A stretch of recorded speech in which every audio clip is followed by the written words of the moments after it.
cái gì quá mẹ sao rồi nè rồi ôi cha đi bữa tối mau có tay ta à tình cảm mắc cái ta ấy suy nghĩ mắc cái ta mắc hả hay sử dụng à hả cái đây mẹ ăn là tôi tao mắc quán bao nhiêu cái đọc căng là cả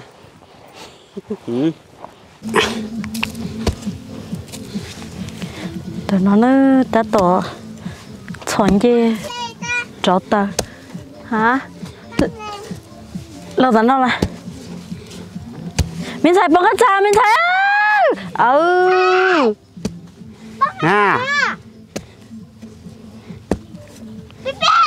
chúng ta tổ chọn gì cho ta nó lâu đó thì bắt từ rồi cho có chúng một thầy kia cũng thầy thế nào mình nói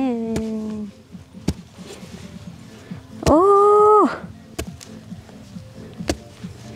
thôi mẹ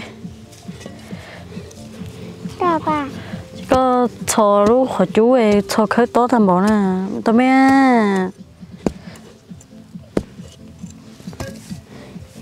cho chúng nó là chấp phở cái này có khơi tao thế nào Mai ơi giờ có chị hai lúa nè có sinh kinh hành nó wow có hỏi chú sẽ tầm một cái chính cầu châu có hiểu chả hao tôi đó xíu ô cái gì quá xa nó tôi lo có chỉ bảo tiêu có chị có trộn tay đó chị chú muốn xóa lời sức chị chắc khá là có chị sẽ đó cái hai cái cháu tại mi cái ní cái cháu cái trộn tao tay này tao là ô lúc bây giờ có cái tao sao mà nè ta có lúc lo thành một con này có chỗ lo câu lo mẹ là câu á lần gọi lúc là câu ha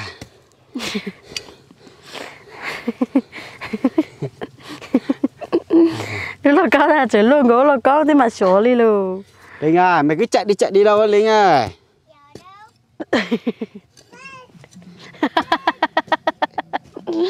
một phút tụ đó mở cái bó giấy hả sao có bó giấy có xe mua bó đá đấy mở cái bó giấy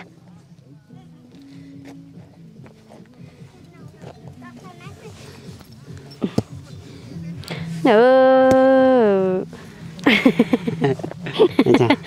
nó sẽ được tiếng họ chú nó ấy ạ của tôi đi chỉ chế tiếng họ chú ấy tinh chạy tinh cả nữ tính chung gọi đi nữ rồi hậu bậc hậu cũng làm bùa đi nữa chính chỉ có nữ tính luôn ấy téo thiệt à nó sẽ nữ tính luôn ấy bữa sẽ trọc tay cái hạt sẽ tinh là tinh trà cái gì tính gấp lên con nó có cho nó xét rồi cha cho tao nó có đó từ này ní từ khi phải phát rồi tại vì nó nếu tôi nếu mà tính dễ dễ trở thành hà nếu tính tính dễ dễ có nhau một sinh ra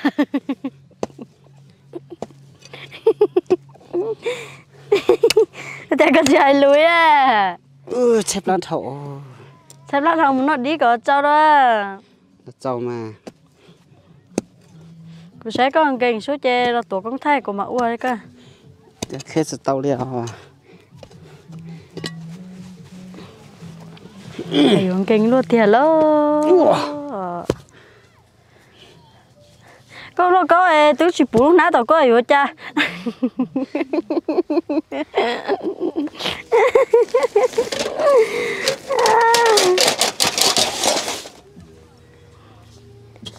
lúc coi lúc quá chia lúc coi u có tàu đó có tàu họ món son à u có tàu ấy cha họ chỉ ra lúc lúc có ở hông ra lúc gì à có tàu chỉ ngắn là có à ôn tàu thì ôi gì à bơ bây giờ bé chú nó có chứ à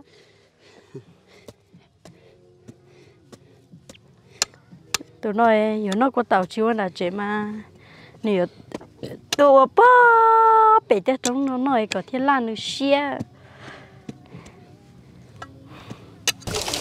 tụi tao uốn này nó uốn chiếu uốn mỏ quả tí chỉ là bao uốn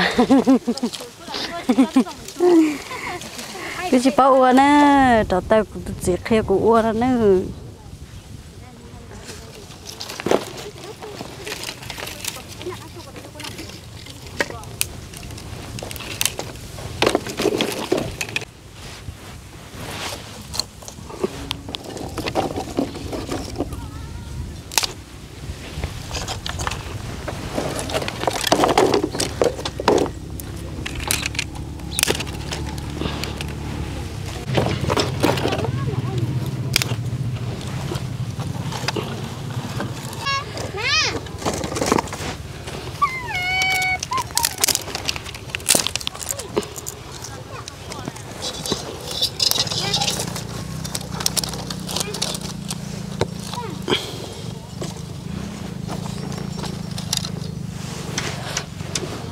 cái gì cháu tẩy thôi chỉ cho cháu tờ bây giờ họ chỉ cho cháu tờ nè mua cho nó nè cho có chỉ thêm một cho nó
ăn chị à? nó ở đây chị, nó cũng ở đây hầu mà. Đây hầu. Chị ăn lót ta khúc cờ. Nó cho nó uất thôi à? Chán thế. sử dụng tôm không à?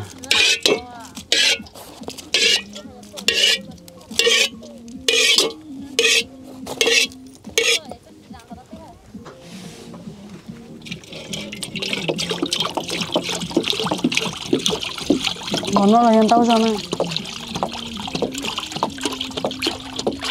Đó. Nè, xem chú.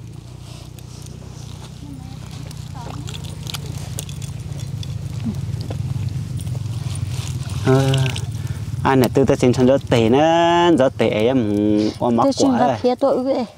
Hả? Tôi chưa gặp phía tôi. Ok, hú là. Đâu hòa cái hú à? Hú là. Hú là. Anh sẽ cần cho cái nào mọc, dòm máu ở. Ê cha nó. Tất cả đều giàu. Giàu tao thôi. Bây giờ mình sẽ cái sập cái tôi tao giống mất lại tao tới tôi dùng này có. Giống à, giống. À, chúng sai nó chỉ hút chúng sai mấy. Chưa tan thôi à? Ừ. Tan thôi để nó tao. Anh bảo làm thì cứ làm đi.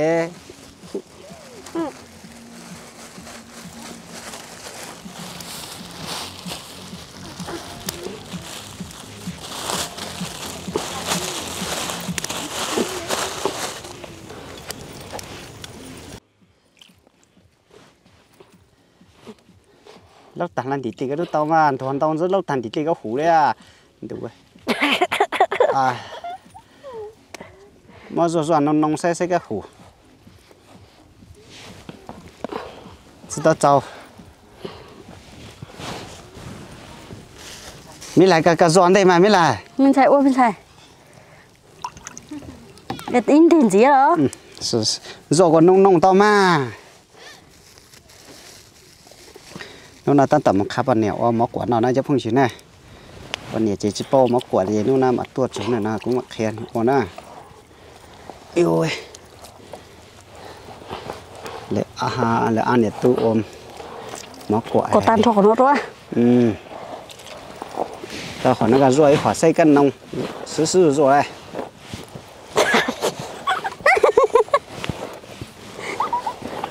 cái giống xoài này rất là xin đi rồi Dám là do xí. Đây kìa. sứ rồi chứ muốn là Có chảy cháy lúc cả cây. cái tần nông à có sửa sửa xe mới họ phẫu hu xây cái tần nông phẫu cho chua đi họ cái nông à ừ sẽ tiền đủ vậy chứ bao ấy sứ rồi đây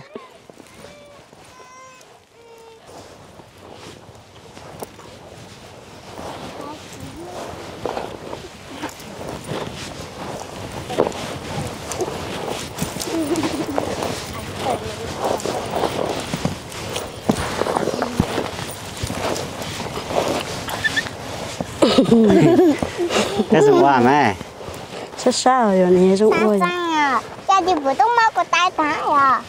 tình cảm mắc cái ta ấy suy nghĩ mắc cái ta Mắc hả? ai sử dụng à hả cái đây mẹ ăn là tôi tao mắc quán bao nhiêu cái nọc căng là cả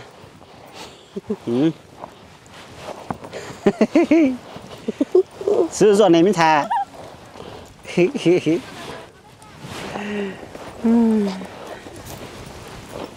ôi sao bố tiền cả hậu bây giờ nói thiệt cả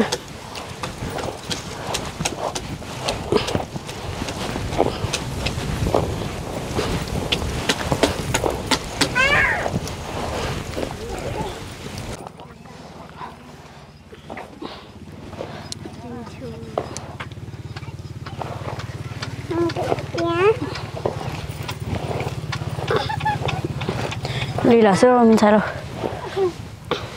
hà ta hú lúc trừ mà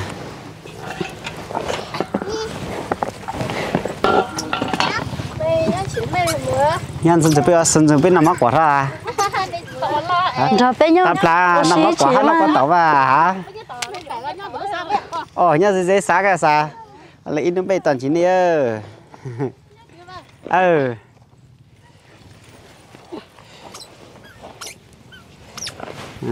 tao hà máu ra phun lút chuối á, cho lùi chu nữa. mình xài, chả mẹ quá, chả là.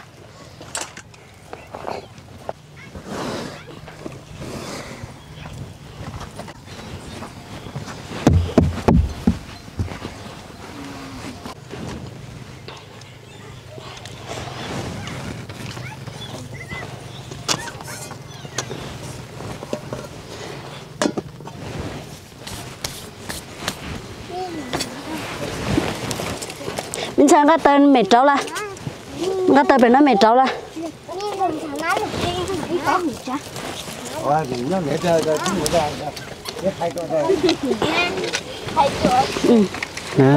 Chăm không gì khó toàn cho ưa xin tao chăm lại nó lấyตัวxí tiền ăn tao chẳng á.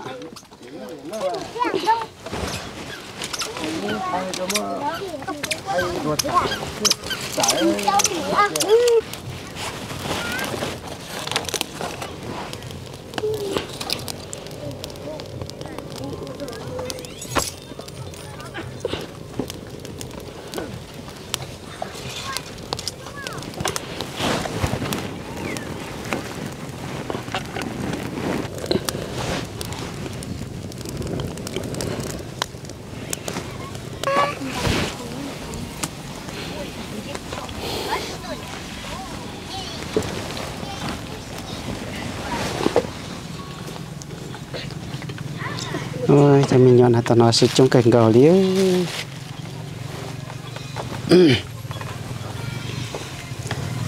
Lấy tổ sự chung tít tìa.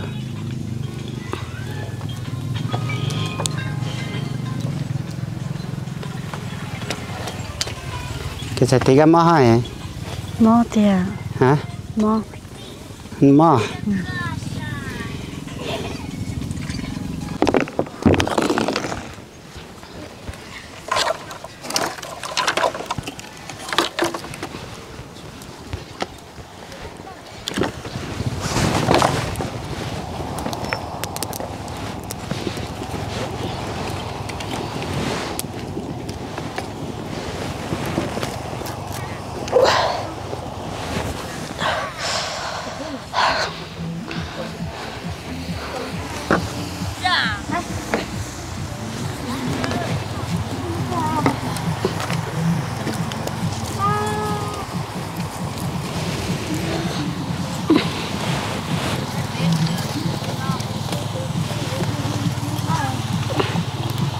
gió chi hết cái gì anh này tan tầm món gió chi nào nó ý chân gió của thia không mẹ lúc mãi năm mẹ Linh ơi Linh sửa máy cho em đi cái chuyện là cái gì tuần chưa hả cái chuyện là cái gì tuần chưa chứ cũng mau cho con gì còn gì cũng chọn thế hả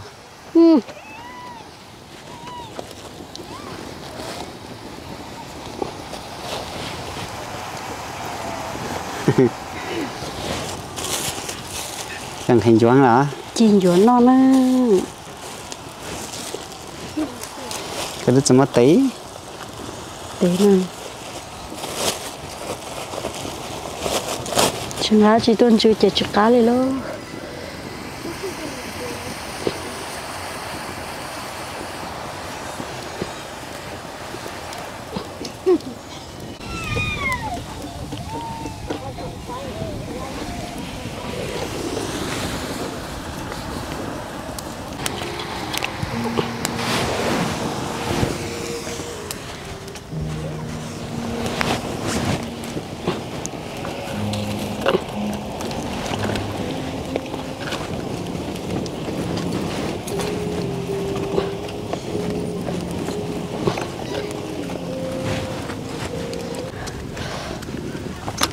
nhìn là tan tỏ mò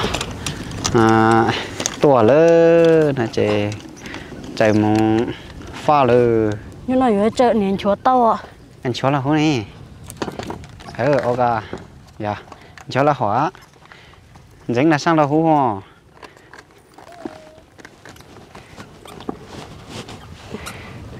họ năm mấy từ pha một là phư gạo à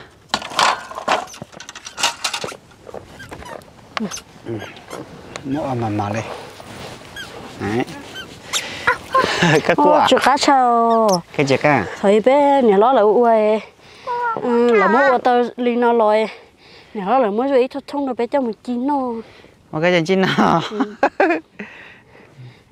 chết lá to chỉ tao trên nhà nó là mua rồi thôi thông thì mua rồi bé cho một chi họ khẩn chạy nó mà do tao điซื้อchỉ bao chỉ do thì ô to nó tới mà thầu là mua cho nó thì là mua ít khó chơi rồi bé thử bạc à khăn kề Cô trả.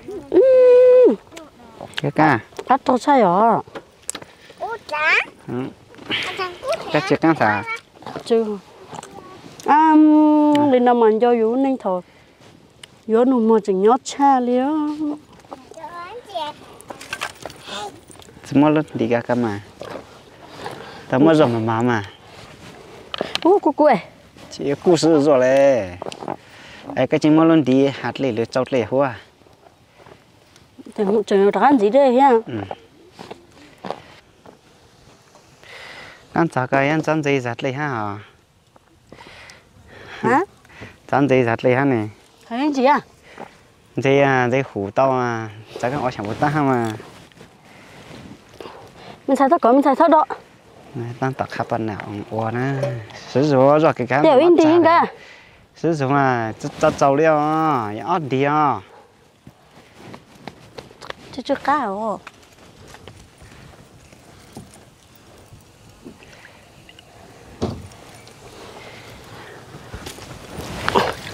tao bên đây mà biết sao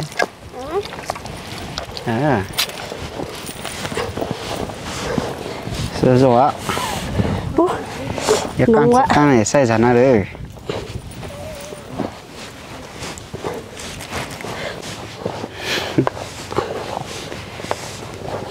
cái sử dụng ruộng nó không gì nữa nên nó chỉ tăng tới để sử dụng ruộng em tăng nó sử dụng nó sử dụng để xây ra nó sử dụng ruộng không họ ruộng của cha má chỉ cha má càng tàu hay là họ mình xài xong một cái chỉ hủ nè bùa thế luôn cái này ôi sử dụng cái sử pha mình xài cái pha nó bạc cái sử sa yo giờ có đi trả chú chân nọ nè tụi mình giờ có đi trả tính nọ thế cá gì chạy đó vào xoa là mình xài giờ còn là xoa xe phải chơi nó xong bắt đầu thòng tỉ nữa nhìn lên xong bao Chịu à. hả Chịu à. qua xem à cái nào tôi tụ ăn từ cái này đi qua tao cái sao Chua. Ôi dê nó hơi thiếu tao sao bắt đầu đó hả gì hả? sử dụng quá. Ôi mà đặt kia của thếyor ken nó. Mình nhìn tao ấy, mình nhìn được cái gì đó. Mẹ giờ.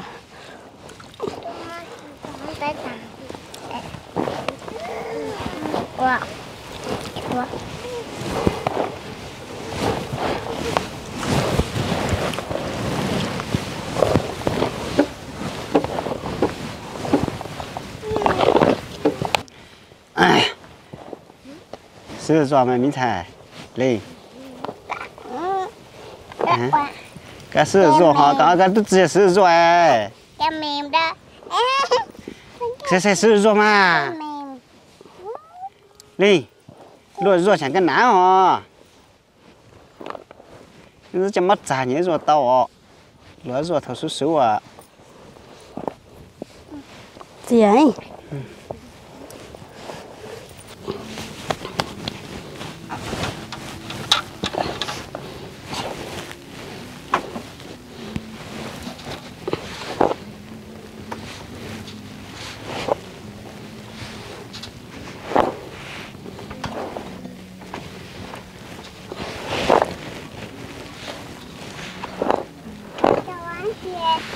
Cua mà lấy cua Nè, mà ha, mình cầm ha.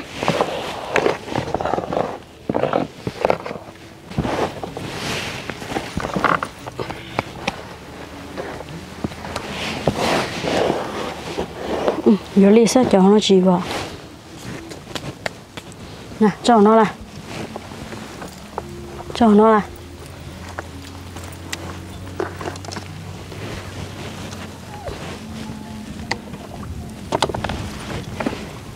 tay ra chỉ vào mình thay khi tao không mình thải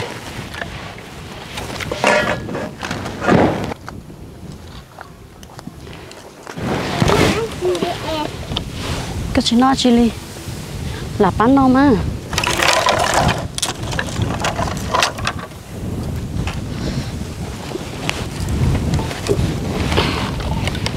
ô sao chưa thiệt à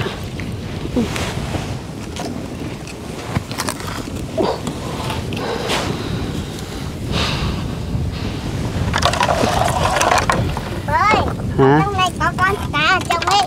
hả Đúng. cô cái sinh hoạt gì nhá cả Nhá ha, mua ha. tu hậu coi chỗ nhau họ tập lấy cái cá quá này con treo cá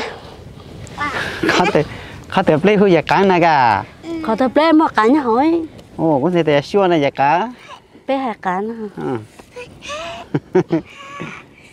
hả số này này hay giờ chỗ trừ mà nà cho mình thải nó chưa hả mà cũng nó sẽ ô cũng in tan là nó ăn giờ lâu xếp đang sầu rồi thì bên ăn chỗ ăn chấp không gì cả mà đó ăn dần dần mà căng hơn lắm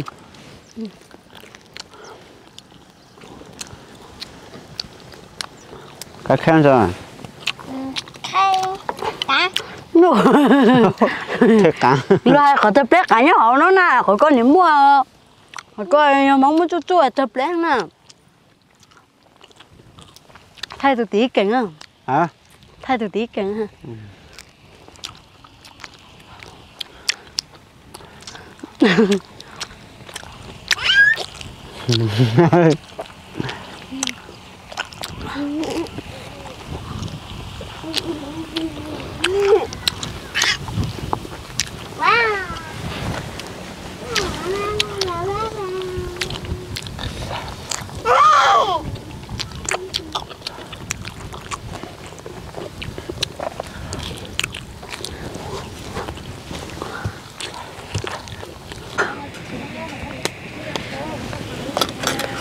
mà sao đấy nó tao mà mất rồi khi qua tàu mới chỉ ra đi cắn tàu cua đấy cho cá trâu cái chiếc à cho cá thiệt rồi đấy này họ nó có mấy cho qua cái lầu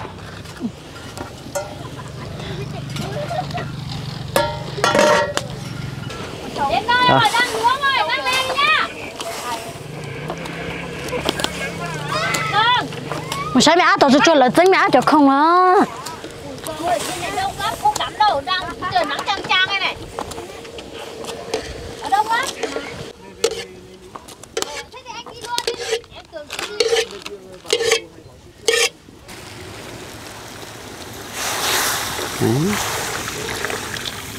cho tăng là họ Đi chị ta bơ. anh ta cho là họ mà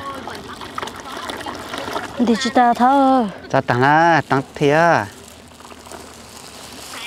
đấy ô tới chả có tàu này cho phương gì nè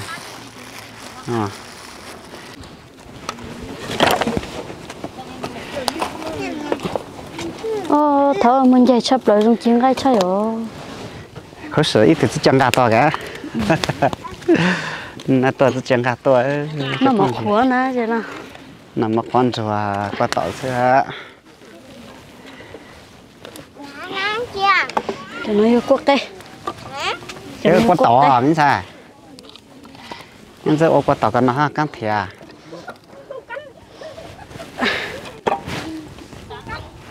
Còn nhờ là ua tao đi nó. hả Làm ua tao đi nó là mới chọc phơi cho một kín nó.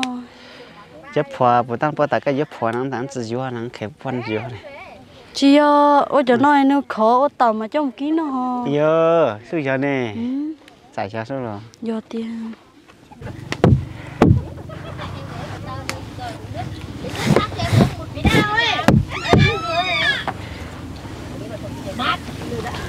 Chẳng ai thế này thì gì nữa. Bia đang gọi hả cho nhiều uống mà giờ do cả chỗ à Ô lại luôn vậy. không mang nữa tăng tờ trồng rau trà hồi cho bật tàu nữa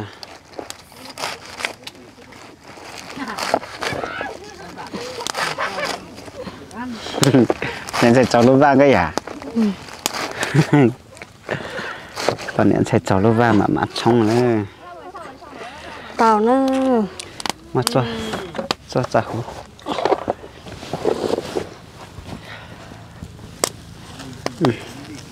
trà là hồi trà quả cái ở bên đây chỉ mới rau trào ấy thế tao bón mới rau ấy. ta cho cái anh làm bao rạt là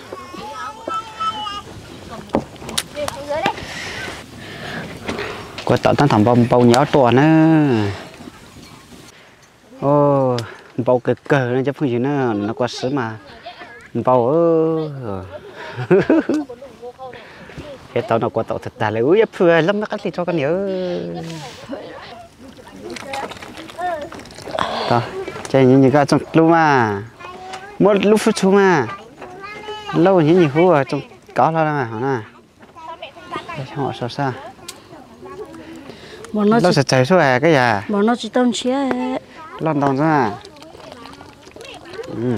rồi cô giáo nó chỉ có bỏ đi cô chia đâu có thể thức chậu này sao những cái sa tấu bầm bầu nó qua tọ thì nếu ta tặng bầm bầu sa sa tấu chắc hẳn chỗ đâu bây giờ sự có mất mua lúc phụ nó quá sẽ can sa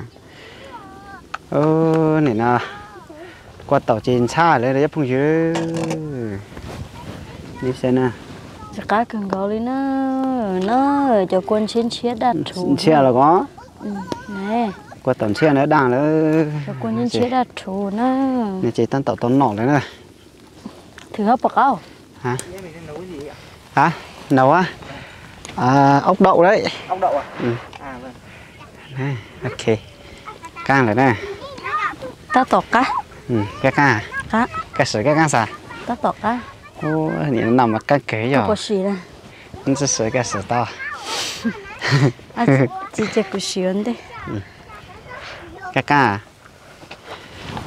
phần địa tan tọt xíu nè ui cá cần gọi đi nó hả cá sao cá cá mà cá cho con tao thấy nhà câu sao 这干这种啊，刚才是这个。cú rồi.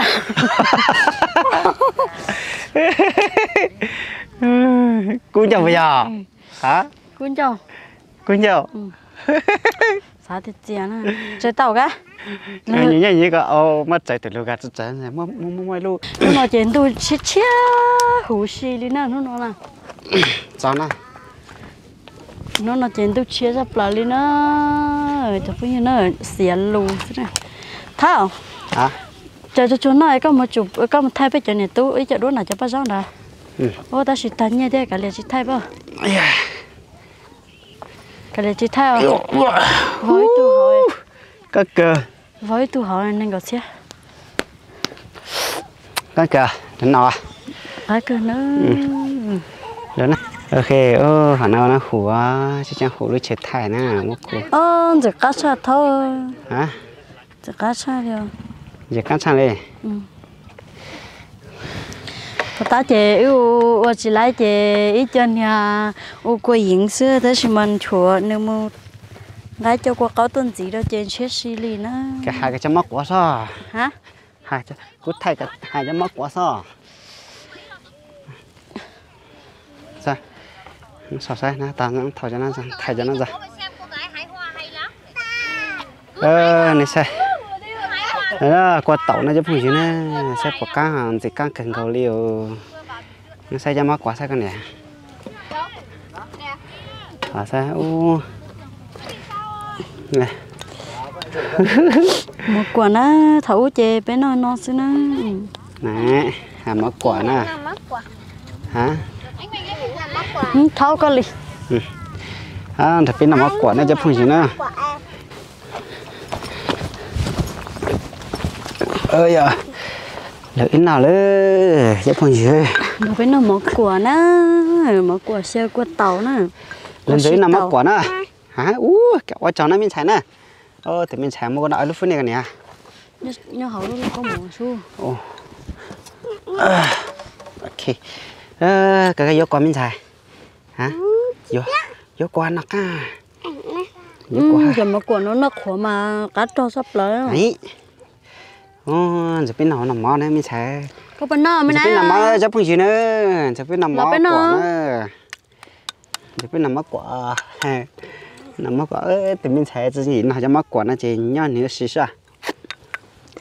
Đứa nào giúp phụ nữ nè. Quả cái nó hút ra. Hả? Cái hút rồi ha. Đi được quả là mình xài. Đứa nào mấy? Milly. Tránh tất nhiên mà nó khổ mà cá trâu. Đứa nào nó giúp phụ nữ nó. Con kể. Bỏ lần này mình xài. Sao những cái nó? Nó mà thông cáo bó thật bé chừng chọn nhảy ra không? Do tao nên đã thế hả? Nào cho ai chị nào? Như thế là cho con điểm má mình xài. Nè. Nào con điểm má này nó cái rất chuẩn rắn mà trà sữa cả cỏ.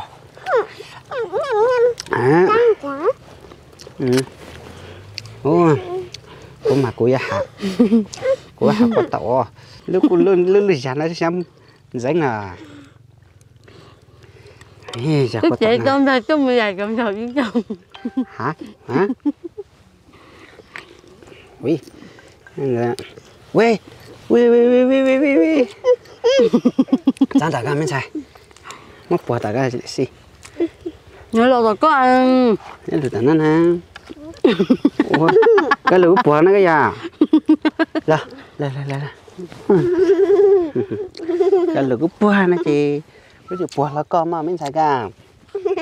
Bà mua nó ní. Cá. Này cá. Này chị. Nè. Gì nói muốn sao? Nè, bà mua mấy sao? Nhà mua muốn chế cơ. Cho nhìn một ta là. Nhìn một ta là. Nè, nhìn sơ cơ. Sơ cơ mình xài sơ cơ. Chắc không chứ tàu súng đâu đàn đâu. Luôn tàu súng chứ tàu nọ. Mắc quả. Nhìn nó cho tao nằm mắc quả mà ăn đuôi sáng rồi mà. Đủ xe thân cho lúc này cô can thòng chỗ ủ luôn.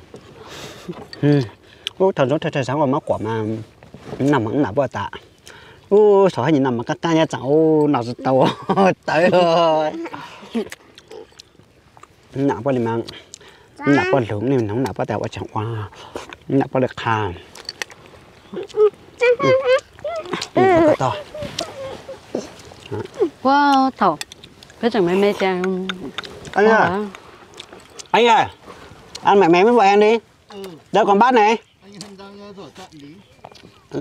đánh nốt rồi vào đây ăn nhá thấy chàng nhà lo là nè ta kỳ sợ lâu trai chơi bé chấm nhỏ mê mê chẳng được rồi nhỉ chứ trái plát tàu chỉ tàu chơi là mất cho nó rua bòn dài bên nó cô tan tạo khu là bọn thợ nọ nó để xem mà tuần là trong ở xí để xem khu mà lấy tôi cụ chỉ cần thợ nọ theo cho phong dưới là tôi chỉ cái nọ lấy tôi chỉ cái nọ ít chỉ một cái gì ít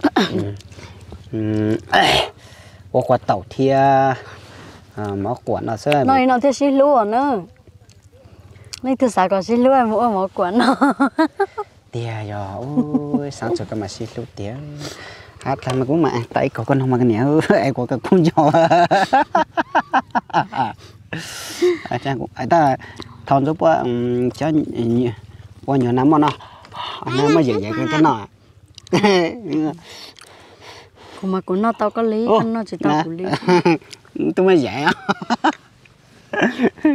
cái quả mà dạy cái nào cha vì cái trái cái nát lúc bú cái trái cái nát cái gì nào nè cái gì nào thằng cái vậy nè hả cái sao nè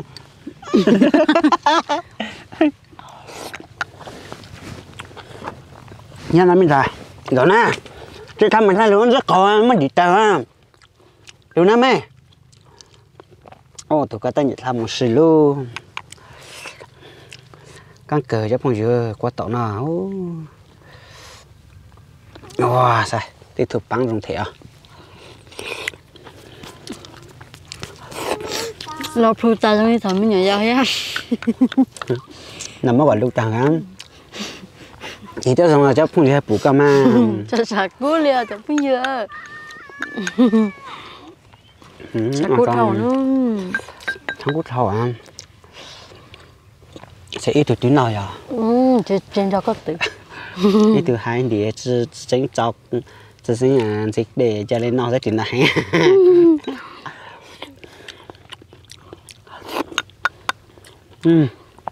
tính nào mất của mẹ làm nào trắng có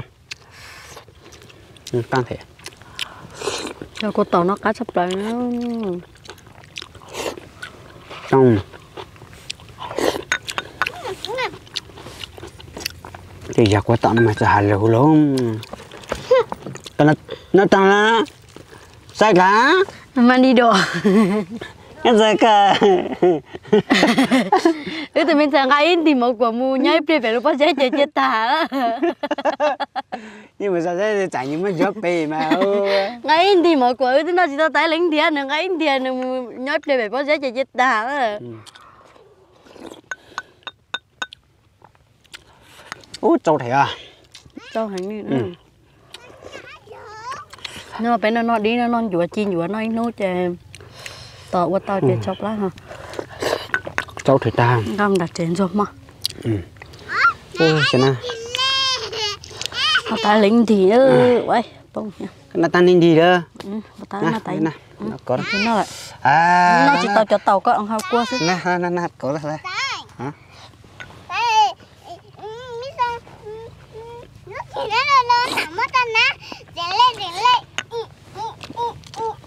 nó sao cả lớn cho hôi mình thải luôn mà cái mẹ là bây giờ một trẻ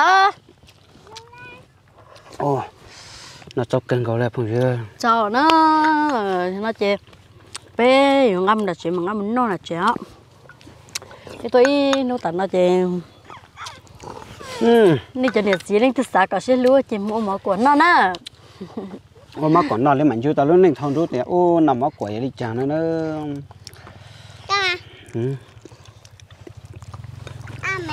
con kể liều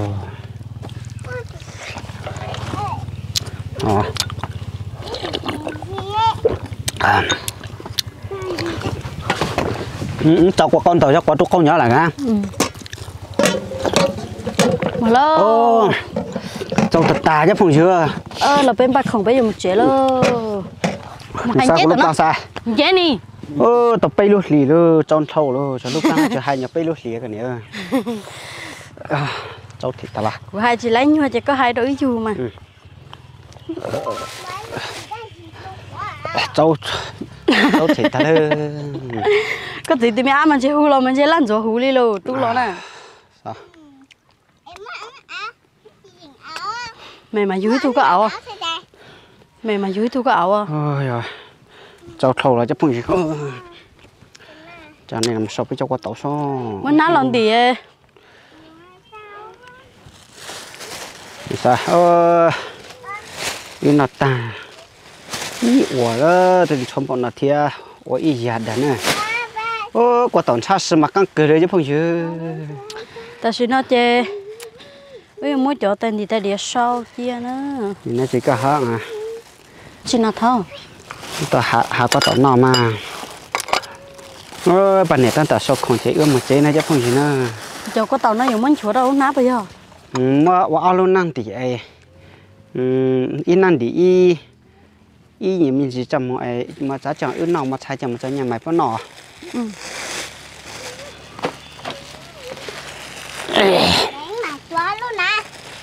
hả lúc con đã có inu tại nó tới chỉ không khí măng nè tao alo năng không à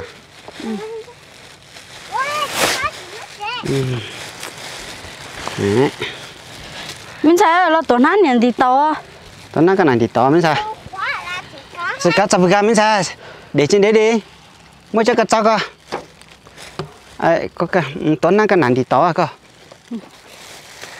thì hết rồi đó con à nè tao tạo măng thị chầm giấy nữa chứ không gì nữa cho chân thò thế cha mới nhớ giờ chứ tao cũng mà cha lơ ý à đâu ra luôn mà phải ăn na cái này bạn này tao tạo mà cho có tao phải ăn na ấy chả năm mà nó trong mà nó chỉ mình thấy rất giỏi ăn thế cháu ăn được rồi chẳng lẽ mà chắc à tôi dùng á ơi tôi liệp bóng hậu rồi tôi dùng á ba thấy na ba thế không thế mất khi cái gì tăng hay đi á mẹ tóc không qua lên bóng cho sát một nó xem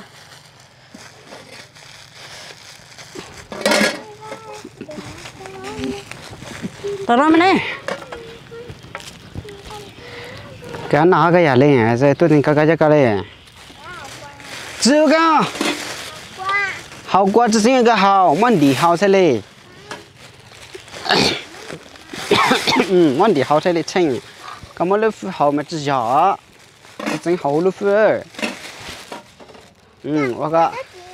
我个长长我好吃是整着个嘞，长长走，长腿着干嘛？累着。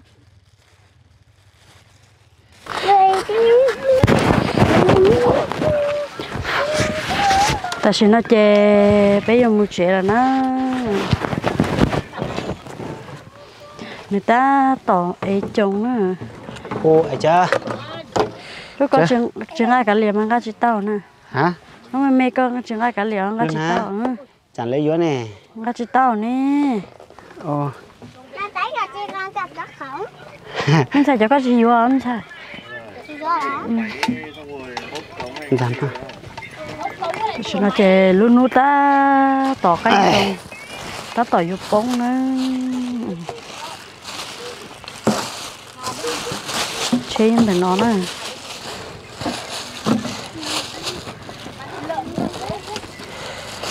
rồi hai áo quả cần những cái tàu thế luôn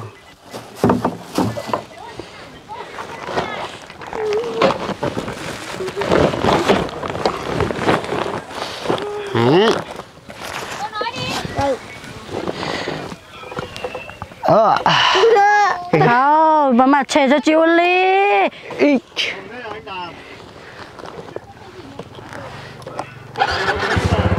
ô nhân sự bông thằng hú cá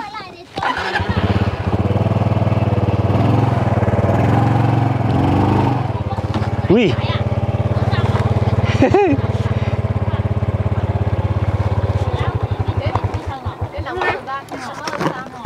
chào cho na sợ quá rồi một chế ơi bây giờ cá nó muốn này nữa bây giờ này tôi cá nó thao lại thế là